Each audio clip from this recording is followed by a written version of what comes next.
Assalamualaikum warahmatullahi wabarakatuh. Yang saya hormati tim reviewer proposal penelitian dan pengabdian MBKM dari Universitas Muhammadiyah Purwokerto. Yang saya hormati juga Bapak Ibu semua. Baik, di sini kami dari program studi pendidikan sejarah, sebagaimana telah menjadi kesepakatan bersama bahwa di dalam program MBKM sebagai evaluasi awal setiap perguruan tinggi dan termasuk UMP untuk memberikan bukti ya terhadap pelaksanaan MBKM itu sendiri, dan berikut akan kami presentasikan proposal penelitian MBKM yang telah dilaksanakan di program studi pendidikan sejarah FKIP Universitas Muhammadiyah Purwokerto tahun 2020-2021.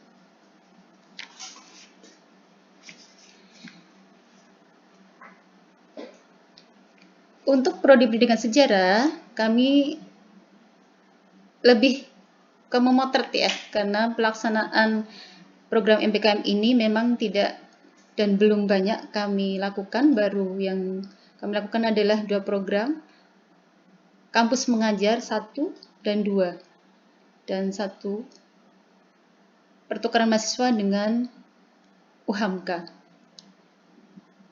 Untuk judul kami berikan dengan nama implementasi pelaksanaan kampus mengajar di Prodi Pendidikan Sejarah FKIP Universitas Muhammadiyah Purwokerto tahun 2020-2021. Oke, yang pertama pendahuluan, latar belakang, bahwa program MBKM yang telah dicanangkan oleh Kementerian ya Pendidikan berdasarkan pada peraturan nomor 3, 4, 5, 6, dan 7 ya tahun 2020 telah memberikan sebuah terobosan baru di bidang pendidikan, terutama pengintegrasian di dalam sebuah kurikulum ya yang ada di perguruan tinggi.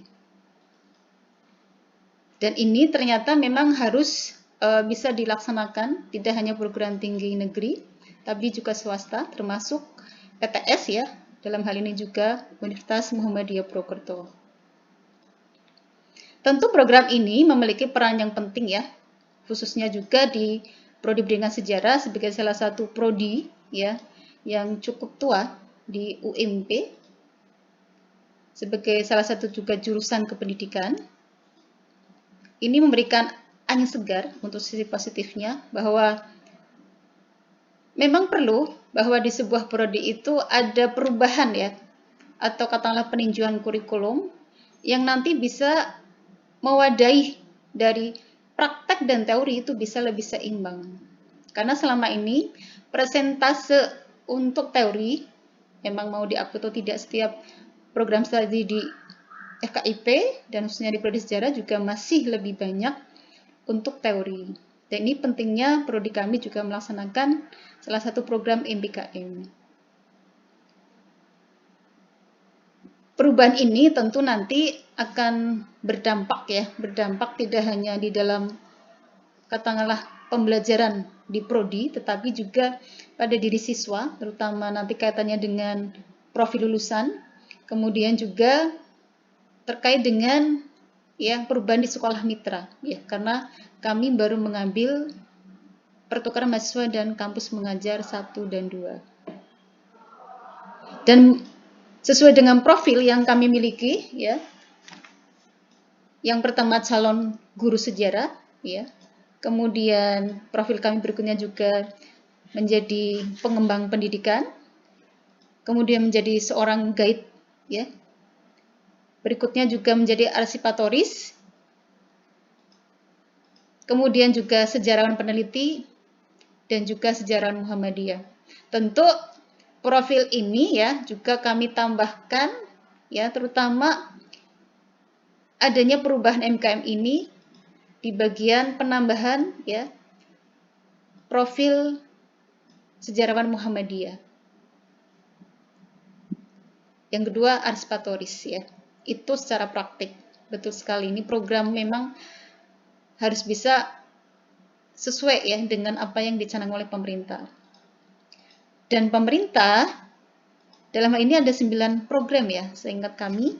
Yang pertama adalah pertukaran mahasiswa, yang kedua magang atau praktik kerja, yang ketiga adalah asisten mengajar, yang keempat adalah riset atau penelitian, kemudian yang kelima proyek kemanusiaan, yang keenam wirausaha, ketujuh studi atau proyek independen, kedelapan KKN tematik, dan wawasan kebangsaan yang kesembilan.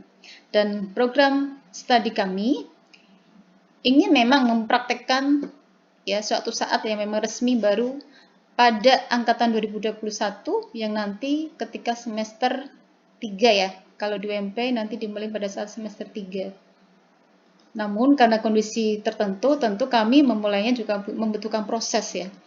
Maka baru 2 yang sebagaimana tadi kami jelaskan dari 9 program MBKM yang dicanangkan pemerintah yang bisa terlaksana di prodi kami.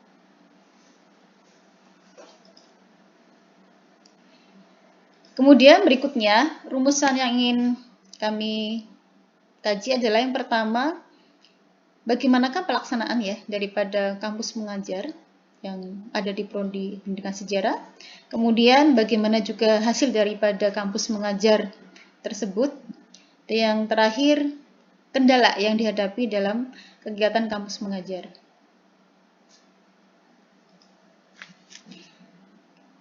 Kemudian terkait dengan tujuan dan sasaran.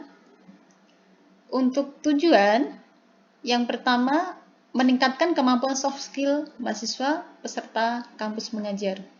Sebagaimana memang kita ketahui bersama bahwa selama ini soft skill yang dimiliki oleh para mahasiswa masih ya paling banyak praktek ketika memang diminta oleh katakanlah dosennya, karena kondisi harus menyetorkan tugas. Nah, soft skill yang kemudian ada di dalam program MBKM ini tentu muncul karena memang ada kesadarannya secara terus-menerus. Nah, itu nanti bedanya di bagian tujuan yang pertama.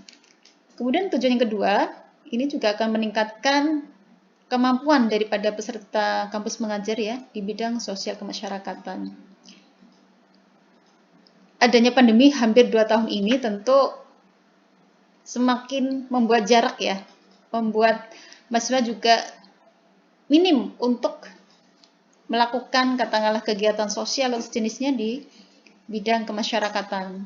Dan program kampus mengajar khususnya KM yang kami lakukan ini tentu menjadi salah satu yang arahnya nanti merekatkan ya untuk melihat kemampuan daripada mahasiswa. Kemudian yang ketiga, sebagaimana tadi ada penjelasan di latar belakang bahwa kurikulum yang ada di Prodi Pendidikan Sejarah sebagai salah satu jurusan pendidikan ya, arahnya lebih humaniora, memang presentasi praktek ya kami masih ya mungkin jikalau dengan presentasi katakanlah 25%, 30%, dan ini perlu penambahan yang lebih ya agar outcome dan juga profil lulusan nanti bisa tercapai dengan baik. Minimal paling tidak 32-35%. Ya, kita berproses untuk melakukan keseimbangan tersebut. Kemudian berikutnya, peningkatan indikator kinerja utama prodi ya pada pelaksanaan catur dharma ya pada perguruan tinggi Muhammadiyah. Karena memang salah satu faktor ya sebagai penentu kualitas dari sebuah program studi memang dari kinerja utama. IKU ini ya atau indikator kinerja utama tentu menjadi salah satu hal yang sangat penting terutama dalam perubahan kualitas dalam akreditasi sebuah program studi.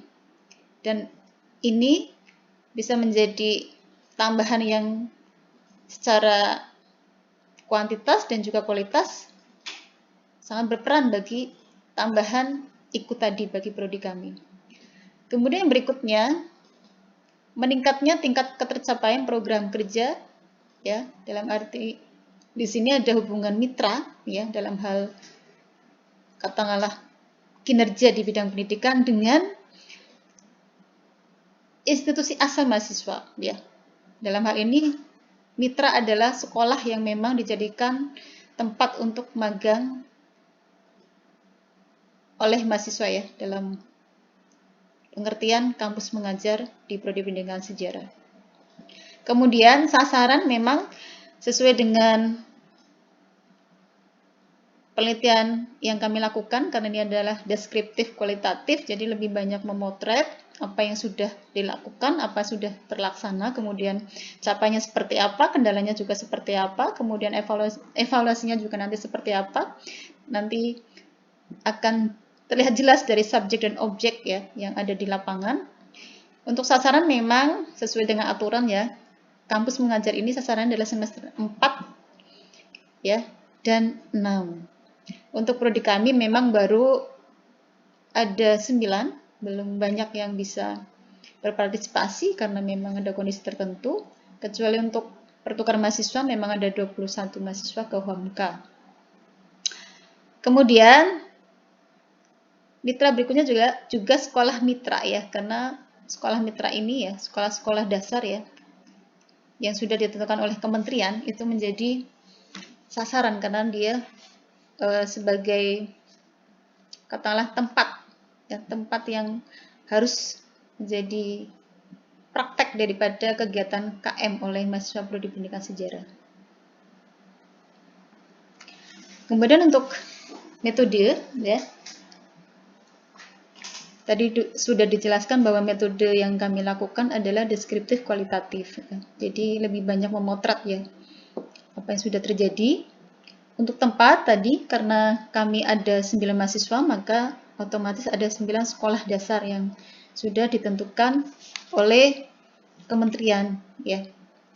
Tentu lebih jelas nanti akan ada penjelasan di proposal yang lebih lengkap. Kemudian waktu kegiatan 3 bulan ya aktif ya, mungkin dengan proses ada sekitar 4 bulan. Dan untuk sumber data yang paling penting nanti kami ada wawancara ya dengan para informan. Tentu mereka yang terlibat langsung dan memahami betul tentang proses pelaksanaan kampus mengajar 1 dan 2.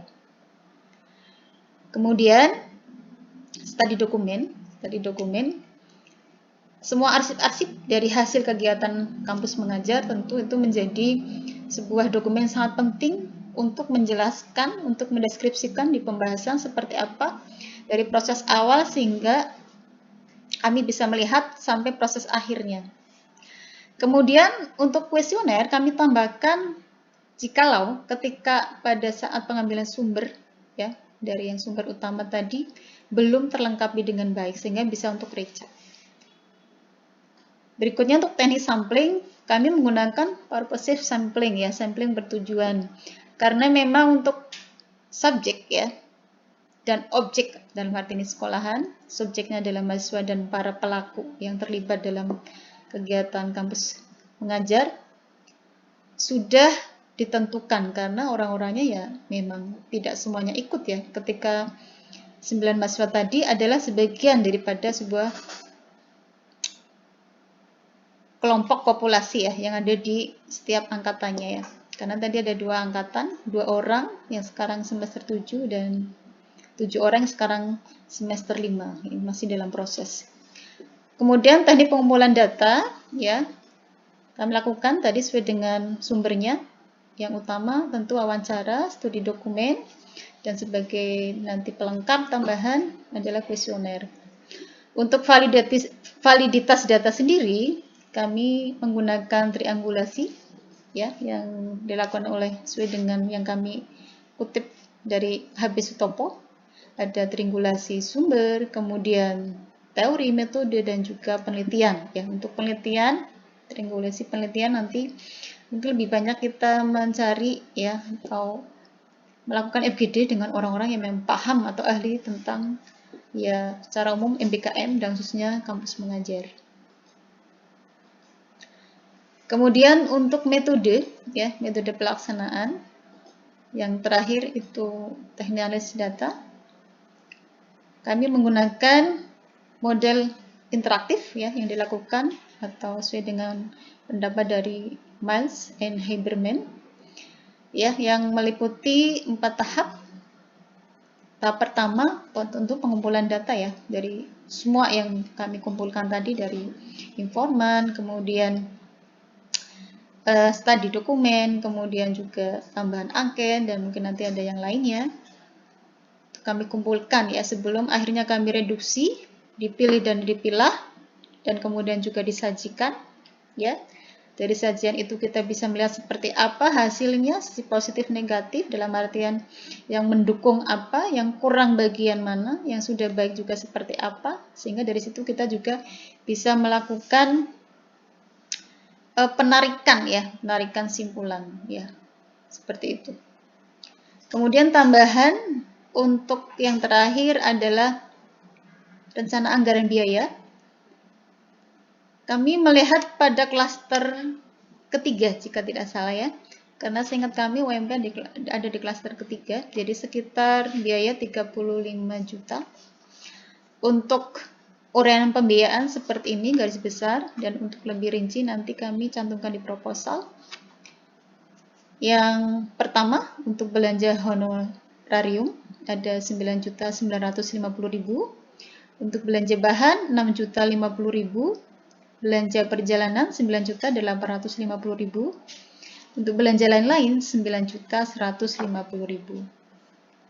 Demikian pemaparan proposal gambaran singkat ya dari proposal tentang pelaksanaan MBKM di Prodi Pendidikan Sejarah dari tim Prodi Pendidikan Sejarah FKIP Universitas Muhammadiyah Purwokerto. Jikalau ada sesuatu yang memang kurang lengkap atau mungkin kurang baik ya, nanti bisa kami jadikan revisi untuk tahap berikutnya oleh tim reviewer. Dan terima kasih banyak untuk Bapak Ibu tim reviewer UMP dan juga Bapak Ibu tim di Prodi Pendidikan Sejarah. Demikian dari kami. Saya akhiri. Terima kasih. Assalamualaikum warahmatullahi wabarakatuh.